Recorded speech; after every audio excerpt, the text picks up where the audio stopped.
Hello दोस्तों, dream career में आप सभी का स्वागत है। हम लोग साइको की क्लास ले रहे थे और आज साइको की चौथी क्लास है। सबसे पहले हम लोगों ने इतिहास पढ़ा, उसके बाद हम लोगों ने वंश क्रम और वातावरण पढ़ा। आज उसी कड़ी में स्टार्ट करते हैं अभिवृद्धि एवं विकास। हेडिंग डालते हैं हम लोग अभिवृद्धि, अभिवृद्धि एवं विकास डालते हैं, अभिवृद्धि एवं विकास। सबसे पहले देखते हैं अभिवृद्धि एवं विकास क्या है। सबसे पहले अभिवृद्धि एवं विकास में हेडिंग डालते हैं अभिवृद्धि, हेडिंग डालते हैं अभिवृद्धि। अभिवृद्धि क्या है? कोशिकीय गुणात्मक वृद्धि ही अभिवृद्धि है। कोशिकीय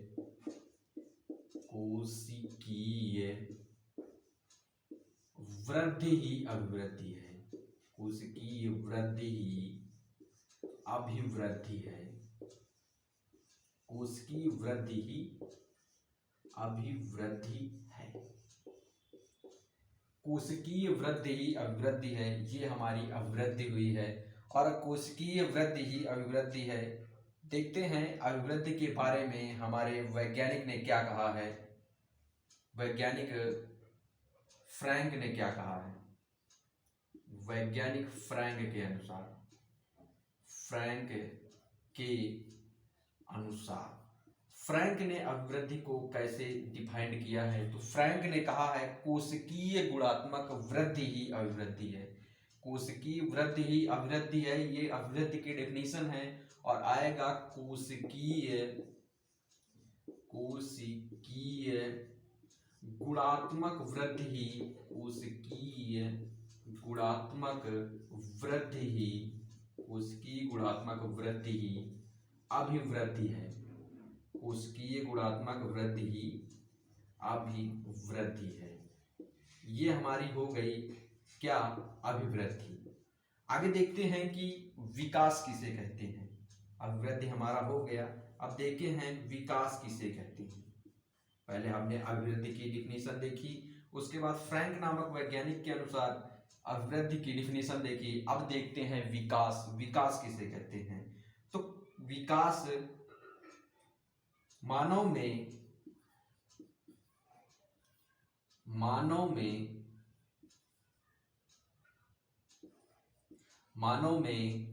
बौद्धिक,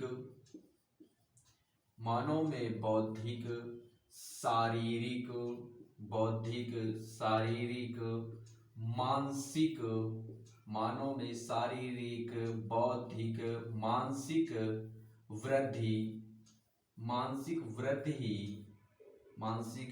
वृद्धि ही विकास कहलाता है।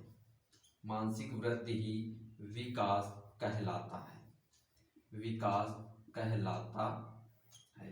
सबसे पहले देखते हैं अभिवृद्धि और विकास। अभिवृद्धि कोशिकीय गुणात्मक वृद्धि अभिवृद्धि है वैज्ञानिक फ्रैंक के अनुसार, और विकास मानव में बौद्धिक, शारीरिक, मानसिक वृद्धि विकास कहलाता है। आगे देखते हैं कि वृद्धि और विकास में कौन क्या है।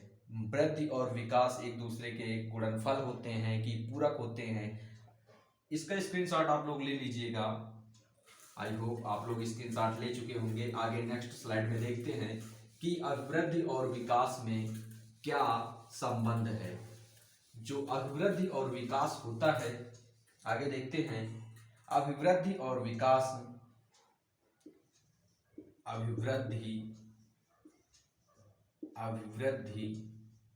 और विकास, अभिवृद्धि और विकास एक दूसरे के पूरक होते हैं। अभिवृद्धि और विकास एक दूसरे के पूरक होते हैं। अभिवृद्धि और विकास कैसे होते हैं पूछा जाएगा, तो अभिवृद्धि और विकास एक दूसरे के पूरक होते हैं। ये अंडरलाइन कीजिएगा आप लोग। पूछा जाएगा अभिवृद्धि और विकास क्या होते हैं, तो अभिवृद्धि और विकास एक दूसरे के पूरक होते हैं। अभिवृद्धि और विकास पूरक होते, नंबर 1 पॉइंट है। नंबर 2 पॉइंट, अभिवृद्धि जो होता है, अभिवृद्धि जो होता है, अभिवृद्धि मात्रात्मक अभिवृद्धि मात्रात्मक यानी अभिवृद्धि को मापा जा सकता है, और विकास अभिवृद्धि मात्रात्मक और विकास गुणात्मक होता है। अभिवृद्धि मात्रात्मक और विकास गुणात्मक होता है। आपसे पूछा जाएगा अभिवृद्धि और विकास में क्या संबंध है, तो अभिवृद्धि और विकास में अभिवृद्धि मात्रात्मक और विकास गुणात्मक संबंध है। ये हो गया अभिवृद्धि और विकास के बारे में। आगे देखते हैं कि अभिवृद्धि और विकास में थोड़ा देखते हैं अंतर क्या क्या है, तो इसको आप लोग लिख लीजिएगा। उसके बाद देखते हैं अभिवृद्धि और विकास में अंतर। अभिवृद्धि और विकास में क्या अंतर है, ये दोनों में क्या क्या कोशिकीय वृद्धि है और मानव शारीरिक, ये सारे में क्या अंतर है। आगे देखते हैं कि क्या अभिवृद्धि और विकास में अंतर। विकास में अंतर हेडिंग डालेंगे, पहले में अभिवृद्धि, पहले में अभिवृद्धि। पहला हो गया अभिवृद्धि, दूसरा हो गया विकास। विकास आइए देखते हैं, लाइन खींच लेंगे। जो अभिवृद्धि होता है कोशिकीय गुणात्मक वृद्धि, कोशिकीय गुणात्मक वृद्धि ही अभिवृद्धि है। कोशिकीय गुणात्मक वृद्धि ही अभिवृद्धि है। कोशिकीय गुणात्मक वृद्धि ही अभिवृद्धि है। और देखते हैं विकास, कोशिकीय नहीं, शारीरिक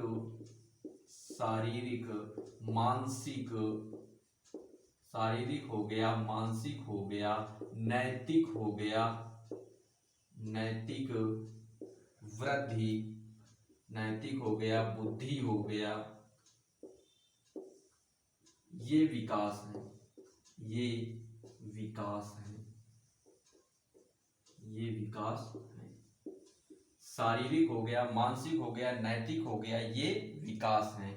अभिवृद्धि और विकास देखते हैं, ये पहला पॉइंट हो गया। दूसरा पॉइंट, अभिवृद्धि जो होता है वो मात्रात्मक होता है, तो लिखते हैं अभिवृद्धि मात्रात्मक होता है। अभिवृद्धि मात्रात्मक होता है, अभिवृद्धि मात्रात्मक होता है, अर्थात अभिवृद्धि को मापा जा सकता है। जैसे आप 10 किलो के हैं, 15 किलो के हैं, तो अभिवृद्धि को मापा जा सकता है। और विकास मात्रात्मक एवं गुणात्मक, मात्रात्मक एवं गुणात्मक होता है। मात्रात्मक एवं गुणात्मक होता है, मात्रात्मक एवं गुणात्मक होता है। अभिवृद्धि कैसा होता है, अभिवृद्धि मात्रात्मक होता है और विकास मात्रात्मक एवं गुणात्मक होता है। आगे नेक्स्ट पॉइंट देखते हैं कि अभिवृद्धि एक निश्चित आयु के बाद रुक जाती है।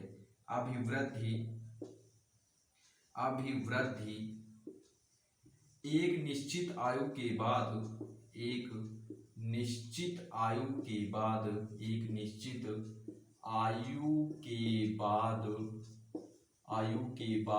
रुक जाती है। आयु के बाद रुक जाती है।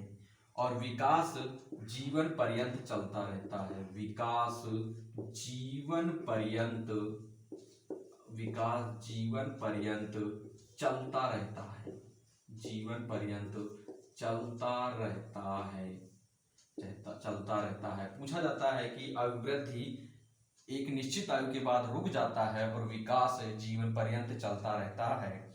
आगे देखते हैं कि चौथा पॉइंट, अभिवृद्धि को मापा जा सकता है। अभिवृद्धि को मापा जा सकता है। अभिवृद्धि को मापा जा सकता है। और विकास को मापा नहीं जा सकता है। विकास को मापा नहीं जा सकता है। मापा नहीं जा सकता है। मापा नहीं जा सकता है। यानी अभिवृद्धि को मापा जा सकता है और विकास को मापा नहीं जा सकता है। यह और पांचवा पॉइंट, अभिवृद्धि अभिवृद्धि एक निश्चित सीमा के बाद, अभिवृद्धि एक निश्चित सीमा के बाद रुक जाती है, निश्चित सीमा के बाद, निश्चित सीमा के बाद, निश्चित सीमा के बाद रुक जाती है, रुक जाती है, रुक जाती है। और विकास जीवन पर्यंत चलता है, विकास, विकास जीवन पर्यंत चलता है, विकास जीवन पर्यंत चलता रहता है, चलता रहता है। तो ये 5 अंतर हो गए हैं। और ये अभिवृद्धि मात्रात्मक होता है और ये गुणात्मक होता है। अभिवृद्धि की अवधारणा संकुचित होती है। इसकी अभिवृद्धि की अवधारणा लिख लेते हैं, लास्ट पॉइंट, अभिवृद्धि की अवधारणा, अभिवृद्धि की अवधारणा, अभिवृद्धि की अवधारणा संकुचित होती है, संकुचित होती है। अभिवृद्धि की अवधारणा संकुचित है। और विकास की अवधारणा, विकास की अवधारणा व्यापक है, विकास की अवधारणा, विकास की अवधारणा, विकास की अवधारणा, विकास की अवधारणा व्यापक है, विकास की अवधारणा व्यापक है। तो ये 5 अंतर, ये 6 अंतर टोटल हो गए हैं। कोशिकीय गुणात्मक वृद्धि ही अभिवृद्धि है, शारीरिक मानसिक नैतिक विकास है, अभिवृद्धि मात्रात्मक होता है, विकास गुणात्मक एवं मात्रात्मक होता है, अभिवृद्धि एक निश्चित आयु के बाद रुक जाती है, विकास जीवन पर्यंत चलता रहता है, अभिवृद्धि को मापा जा सकता है, विकास को नहीं मापा जा सकता है, अभिवृद्धि एक निश्चित सीमा के बाद रुक जाती है, विकास जीवन पर्यंत चलता रहता है, अभिवृद्धि की अवधारणा संकुचित है, विकास की अवधारणा व्यापक है। तो आप लोग इसका स्क्रीनशॉट ले लीजिएगा। आई होप आप स्क्रीनशॉट ले चुके होंगे। आगे देखते हैं, विकास के कुछ सिद्धांत दिए गए हैं। आइए देखते हैं कि विकास के कुछ सिद्धांत दिए गए हैं। अभिवृद्धि और विकास में हमने अंतर पढ़ लिया। ये बहुत ही इंपॉर्टेंट फैक्ट है जिससे क्वेश्चन पूछा जाता है। आगे देखते हैं विकास के सिद्धांत। विकास के कुछ सिद्धांत दिए गए हैं, देखते हैं विकास के सिद्धांत। विकास के सिद्धांत, हम विकास के सिद्धांत में हेडिंग बता रहे हैं और उसको डिस्क्राइब किए दे रहे हैं। निश्चित क्रम का सिद्धांत नंबर फर्स्ट है, निश्चित क्रम का सिद्धांत, निश्चित क्रम का सिद्धांत, निश्चित क्रम का सिद्धांत। निश्चित क्रम का सिद्धांत में ये होता है कि बालक सबसे पहले सुनना, फिर बोलना, फिर पढ़ना, फिर लिखना सीखता है, जिसे निश्चित क्रम का सिद्धांत कहते हैं। यह विकास के क्रम का पहला सिद्धांत है। और विकास के क्रम का दूसरा सिद्धांत है निरंतरता का सिद्धांत, निरंतरता का सिद्धांत, निरंतरता का सिद्धांत। निरंतरता का सिद्धांत का तात्पर्य है कि बालक निरंतर कुछ न कुछ सीखता रहता है, घर में, फिर विद्यालय में, फिर दोस्तों के साथ। ऐसे बालक निरंतर सीखता रहता है जिसे विकास को प्रभावित करता है। और नंबर 3 पे है समानता का सिद्धांत, समानता का सिद्धांत, समानता का सिद्धांत। समानता का सिद्धांत से तात्पर्य है कि पशु को जन्म देते हैं, मनुष्य को जन्म देता है, पक्षी को जन्म देते हैं, जिसे समानता का सिद्धांत कहते हैं।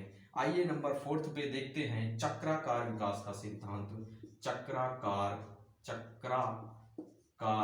विकास का सिद्धांत, चक्राकार विकास का सिद्धांत, विकास का सिद्धांत।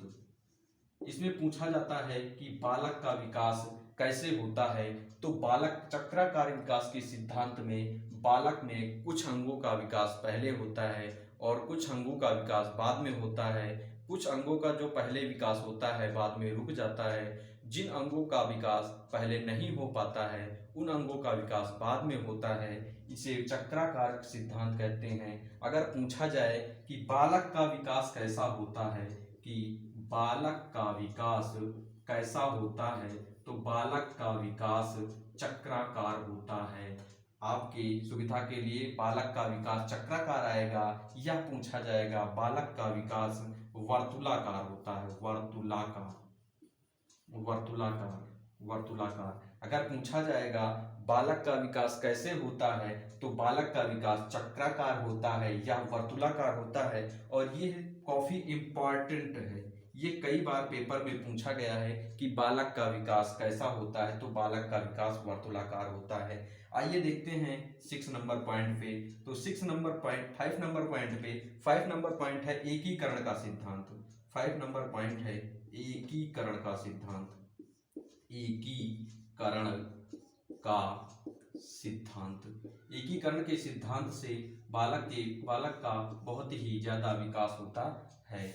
आगे देखते हैं सह संबंध का सिद्धांत। नंबर 7 पे देखते हैं सह संबंध का सिद्धांत, सह संबंध का सिद्धांत, संबंध का सिद्धांत।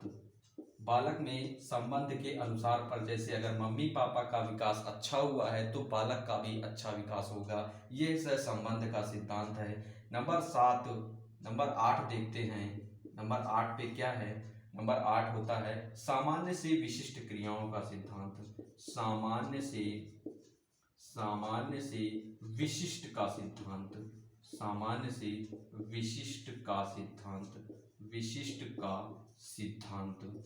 ये होता है बालक का जो विकास होता है, पहले सामान्य अंगों का होता है, उसके बाद विकास विभिन्न अंगों का होता है। और नंबर 9 पॉइंट है, और जो लास्ट पॉइंट है विभिन्नता का सिद्धांत, विभिन्नता का सिद्धांत, विभिन्नता का सिद्धांत। विभिन्नता का सिद्धांत से आता है कि जुड़वा बच्चे भी एक समान नहीं होते हैं। ये किसका सिद्धांत है, तो ये विभिन्नता का सिद्धांत है। यहाँ पे आता है कि जुड़वा बच्चे भी एक समान नहीं होते हैं, जुड़वा बच्चे एक समान नहीं होते हैं, एक समान नहीं होते हैं। ये किसका सिद्धांत है, तो ये विभिन्नता का सिद्धांत है। कोई भी दो बच्चे एक समान नहीं हो सकते।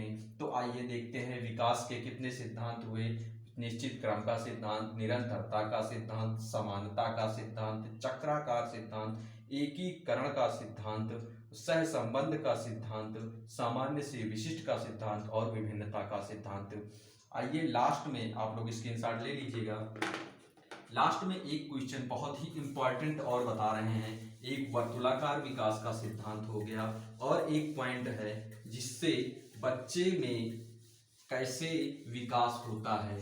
बच्चे के शरीर का सबसे पहले क्या निर्माण होता है, तो बच्चे का मस्तकोधमुखी, मस्तकोधमुखी क्या है, मस्तकोधमुखी क्या है कि बालक के सबसे पहले मस्तिष्क का निर्माण होता है। सबसे पहले बालक के मस्तिष्क का निर्माण होता है, बालक के मस्तिष्क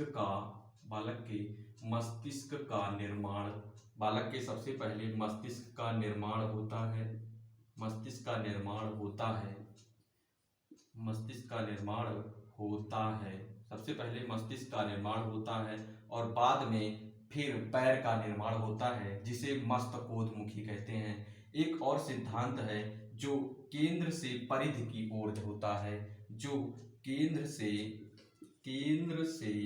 परिधि का सिद्धांत, केंद्र से परिधि का सिद्धांत, बालक के केंद्र से परिधि का सिद्धांत।